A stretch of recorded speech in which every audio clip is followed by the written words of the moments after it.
मैं सरकार को सलाह देता हूं कि आप इस पे समीक्षा ज़्यादा कीजिए, इस पे बैठाइए एक बहुत बड़ी जांच कमेटी और जांच करवाइए।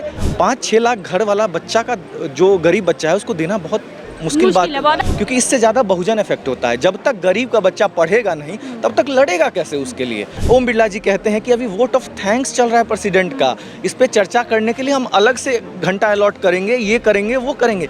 आप अगर सरकार सीरियस होता एक दिन के अंदर कमेटी जांच जाती और एजुकेशन मिनिस्टर तत्काल मौलिक अधिकार पे इस पे इस्तीफा देता। शिव जी की तरह हम हिंसा नहीं करेंगे, हम अहिंसा के साथ खड़े रहेंगे।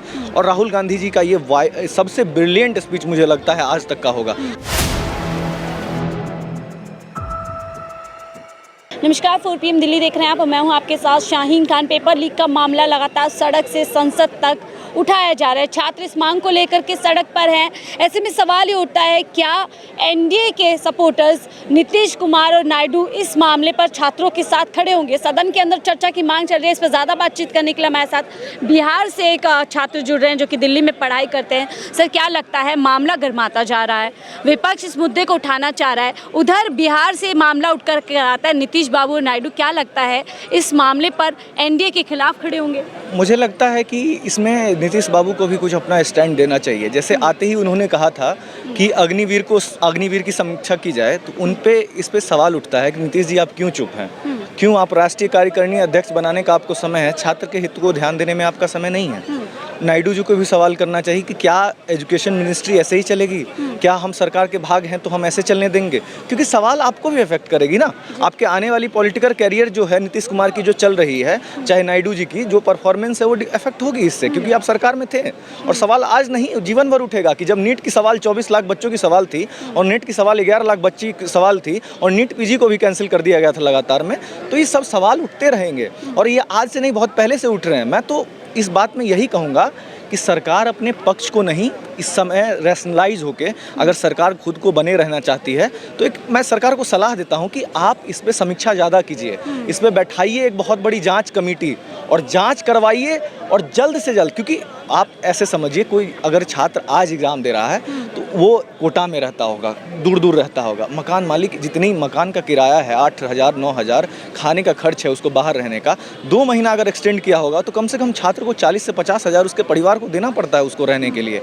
और कोचिंग के जिस तरह से बाजारीकरण है कोचिंग का, 3-3.5 लाख रुपया बच्चा दे के कोटा में रहता है, पढ़ाई करता है, ये सब चीज़ों जो है एक एक बच्चे के घर को अफेक्ट करता है। ज़मीन बेच के लोग, गरीब परिवार, नीट हालांकि जो एग्ज़ाम है उसमें तो मिडिल क्लास लोग के ज़्यादा रहते हैं, क्योंकि 5-6 लाख घर वाला बच्चा का जो गरीब बच्चा है उसको देना बहुत मुश्किल बात है। बहुत। आप बिहार से आते हैं, बिहार के युवा छात्र हैं। हम देख रहे हैं कि अग्निवीर में भी बिहार से बहुत लोग आते हैं और नीट की परीक्षा भी देते हैं, अलग अलग परीक्षाएं देते हैं। ऐसे में क्या लगता है, नीतीश बाबू पूरी तरीके से छात्र के साथ उनको खड़ा हो जाना चाहिए अपना समर्थन वापस लेकर के? मुझे ये लगता है नीतीश कुमार के लिए ये हक का समय है। और नीतीश कुमार जिस जाति के लिए आवाज़ उठाते हैं, महिला, और ये महिला का भी सवाल है क्योंकि उनके बेटे का सवाल है, और ये उस जाति का भी सवाल है जिस नीतीश कुमार जिनकी वकालत करते हैं, तो उन जाति का भी सवाल है, क्योंकि ये बहुजन का सवाल है। आप समझिए इस बात को, क्योंकि इससे ज़्यादा बहुजन इफेक्ट होता है। जब तक गरीब का बच्चा पढ़ेगा नहीं तब तक लड़ेगा कैसे उसके लिए। और नीतीश बाबू को इसमें हर हाल में अपना स्टैंड क्लियर करना चाहिए। नीतीश कुमार एक पत्र लिख के बस दे देना तो उससे ज़्यादा बवाल कुछ किसी में नहीं होगा, क्योंकि ये एजुकेशन मिनिस्ट्री की बात है। नीतीश कुमार इसमें बहुत ज़्यादा कड़ा स्टेप ले सकते हैं क्योंकि वो मिनिस्ट्री में है। नीतीश जी को इस टाइम पे एक धमकी जैसा कुछ बर्ताव करना चाहिए ताकि सरकार इस पे कोई बड़ा एक्शन ले। लेकिन हम देख रहे हैं बिहार से ही पप्पू यादव आते हैं। वो पहले ही दिन से शपथ के दिन मामले को उठाते हैं, रीनीट की टी-शर्ट पहन कर आते हैं, छात्रों का खुला समर्थन करते हैं। बिहार से और जो नेता उस सदन के अंदर, चाहे विपक्षी दल में हो चाहे सत्ता दल में, क्यों इस पे चर्चा नहीं करना चाह रहे? मुझे लगता है कि इसमें ज़्यादातर जब राहुल गांधी जी ने सवाल किया कि नीट के लिए हमें समय चाहिए, चर्चा होगी, तब राजनाथ सिंह ने जवाब किया हम सभी चर्चा करेंगे। लेकिन दोहरापन यहाँ क्या समझ में आता है कि ओम बिरला जी कहते हैं कि अभी वोट ऑफ थैंक्स चल रहा है प्रेसिडेंट का, इस पे चर्चा करने के लिए हम अलग से घंटा अलॉट करेंगे, ये करेंगे वो करेंगे। अरे एक एक दिन यहाँ छात्र पे भारी पड़ते जा रहा है लगातार। और जिस तरह से हम लोग सड़क से संसद तक की लड़ाई कर रहे हैं छात्र को लिए, तो ये बहुत बड़ा सवाल है ना कि क्या छात्र इसके इंतजार में बैठेगा कि आज डेट निकलेगा, कल डेट निकलेगा, कितना उसका सेमेस्टर लेट होगा, सुप्रीम कोर्ट का डिसीजन का इंतजार करेगा। 8 जुलाई को अगली सुनवाई है, अभी तो 4-5 दिन। रवैया बताता है सरकार संजीदा नहीं है। सरकार सीरियस नहीं है इसको लेके। सरकार को ये भी है, आप अगर सरकार सीरियस होता, एक दिन के अंदर कमेटी जांच क्यों जाती और एजुकेशन मिनिस्टर तत्काल मौलिक अधिकार पे इस पे इस्तीफा देता और इस्तीफा की मांग करते जो भी जेडीयू और टीडीपी के साथी हैं। अगर ये लोग मौलिक रूप से, क्योंकि मैंने बहुत पहले भी देखे हैं, एक टाइम था जॉर्ज फर्नांडिस का टाइम मैं बताता हूँ, जब वो जेडीयू ये लोग समता पार्टी की सरकार थी, उस टाइम 2003 में भी जो रेल मिनिस्टर थे उन्होंने रिजाइन कर दिया था। नीतीश कुमार को ही मैं बताता हूँ, उस टाइम का नीतीश कुमार ने रिजाइन किया था एक रेल दुर्घटना होने की वजह से। आप यहाँ रेल दुर्घटना को भी आप लोग नहीं, कल जो 123 लोग मरे हैं, कौन जिम्मेवार है उसका? कौन जिम्मेवार होगा? 123 में अधिकतर महिला और बच्चे मरे हैं।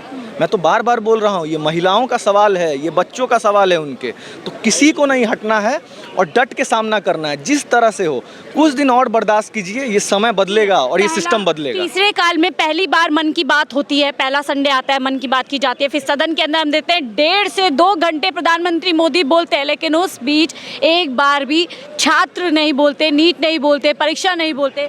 क्या है प्रधानमंत्री जी का? आप एक चीज़ सुन लीजिए, इस बार जिस तरह से 2024 से जस्ट पहले तक, इलेक्शन के पहले तक अयोध्या बोलते थे, मणिपुर मणिपुर तो कभी नहीं बोले, अयोध्या बोले और जितना मुसलमान किए, और एक बार भी इनका जिक्र नहीं। सिर्फ राहुल गांधी को इस बात पे टारगेट कर रहे हैं, बालक बुद्धि। यार, राहुल गांधी का सबसे एक्सीलेंट भाषण इस बार का हुआ है। राहुल गांधी ने जिस मुद्दे को उठाए हैं वो सबसे विपक्ष से सबसे बड़ा, मुझे उम्मीद था कि विपक्ष इस टाइप से करेगा, और विपक्ष ने इस सभी मुद्दे को उठाया है इस बार।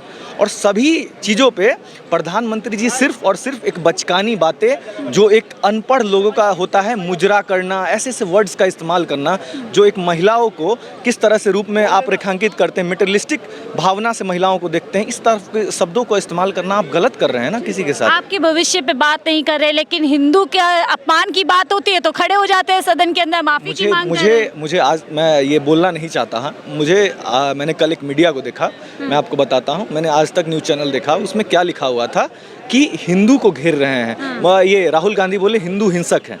उनका पूरा स्टेटमेंट इन्होंने इतना गंदे मैनिपुलेट किया। आप समझिए, उन्होंने क्या कहा कि हिंदू वो है जो अहिंसा ना करे, हिंदू वो है जो सबसे भाईचारा बना के रखे। और उन्होंने अंत में जब मोदी जी उठ के कहें कि हिंदू को बताइए, इतना बड़ा कहा गया, राहुल गांधी ने तभी स्पष्ट कर दिया, आप हिंदू नहीं हैं क्योंकि आप हिंसा करते हैं। आरएसएस हिंदू नहीं है, हिंदू समाज बहुत बड़ा है। और राहुल गांधी ने शिव जी का संकेत दिया था। शिव जी से क्या संकेत दिया था? ऐसे करके उन्होंने संकेत दिखाया था कि हम आपके साथ चट्टानों की तरह डट के खड़े रहेंगे, शिव जी की तरह हम हिंसा नहीं करेंगे, हम अहिंसा के साथ खड़े रहेंगे। और राहुल गांधी जी का ये सबसे ब्रिलियंट स्पीच मुझे लगता है आज तक का होगा। और राहुल गांधी जी कभी भी, मुझे लगता है किसी नेता ने आज तक हिंदू के बारे में कोई गलत नहीं बोला होगा, विपक्ष किसी नेता ने। मुझे इस बात के लिए पूरा तरह से मैं स्पष्ट हूँ। और हिंदू का और हिंदुत्व का जो मुद्दा है, ये बीजेपी को खुद समझना चाहिए। कल जो भोले बाबा के नाम पे, वो जो भोले बाबा जो बाबा का कहा जा रहा है, 127 लोग ना मारे गए। कौन खतरा में? हिंदू ना खतरा में? किसके सरकार में? जो खुद को हिंदूवादी कहते हैं ना।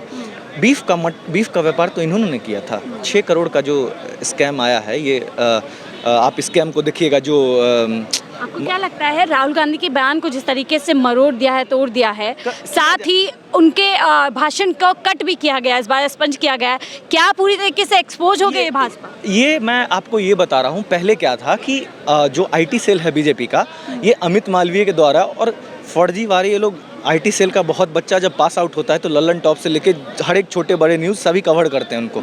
जो भी न्यूज़ कवर करता है तो उसमें आप एक देखिएगा किस तरह से फर्जीवाड़ा उनसे करवाया जाता है। एक छात्र इंजीनियरिंग, इस बार फंस गए हैं क्या? इस बार फंस गए हैं। हाँ। क्योंकि सोशल मीडिया विपक्ष भी सीख गई है अच्छी तरह से यूज़ करने।